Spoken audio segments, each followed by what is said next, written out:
વડોદરા શહેરની સાથે ભૂવા પડવાની સમસ્યાથી જિલ્લાભરના લોકો હેરાન પરેશાન થઈ ગયા છે।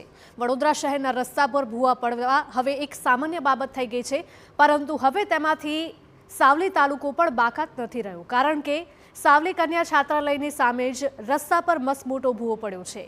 વોર્ડ નંબર 6 માં આવેલી રેખા નિકેતન કન્યા છાત્રાલય સામે આ ભૂવો પડતા અવરજવર અટકાવવાની સાથે વિદ્યાર્થીઓની સુરક્ષા સામે પણ સવાલો ઉઠ્યા છે। ભૂવો પડવાના કારણે સ્થાનિક પોતાના બાળકોને શાળાએ મોકલતા પણ હવે ડરી રહ્યા છે અને સાવલી પાલિકાની કામગીરી સામે રોષ વ્યક્ત કરી રહ્યા છે। ભૂવો પડ્યો છે બરાબર, તેના જોડે આદર્શ છાત્રાલય તથા છોકરાઓની છાત્રાલય આવેલી છે બરાબર। તો ત્યાંથી રોજ આવર જવર પબ્લિક 1000 લોકોનું પબ્લિક ત્યાં આવર જવર કરે છે અને જોડે કન્યા શાળા બી આવેલી છે। તો ત્યાંનું કોઈક નાનું બાળક ત્યાં અંદર પડી જાય તો ત્યાંની જિમ્મેદારી કોણ? રજૂઆત અમે કેટલી વાર કરી છે, વિડીયોના માધ્યમથી કરી, અરજી આવી, પણ છતાં કશું કામગીરી કરવામાં આવતી નથી એ લોકો દ્વારા।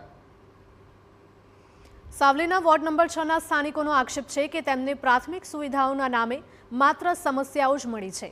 ભૂવા પડવાની સાથે ઉભરાતી ગટરોની સમસ્યા માથાનો દુખાવો બની છે। દુર્ગંધયુક્ત ગટરના પાણીથી શ્વાસ લેવો પણ મુશ્કેલ બન્યો છે। રજૂઆતો કરવા છતાં હજુ સુધી કોઈ જવાબદાર નેતા કે અધિકારીઓ ફરક્યા પણ ન હોવાનો લોકોએ આક્ષેપ કર્યો છે। કોઈ જોવા હરખા આવતા નહીં આગળ। આજે જે વોટ લઈને ગયા એ ગયા, તારના કોઈ દેખવા તૈયાર નહીં। કોઈ ભણે છે ત્યાં આગળ તે બધાને કાલ ઉઠીને કોઈ છોકરી તો સમજ્યા, પણ કોઈ બાઇક વાળું કે કોઈ ગમે તે ડોસીમાં કે કોઈ ગહેરા કોઈ પડે તો એમને કોણ જવાબદારી લે?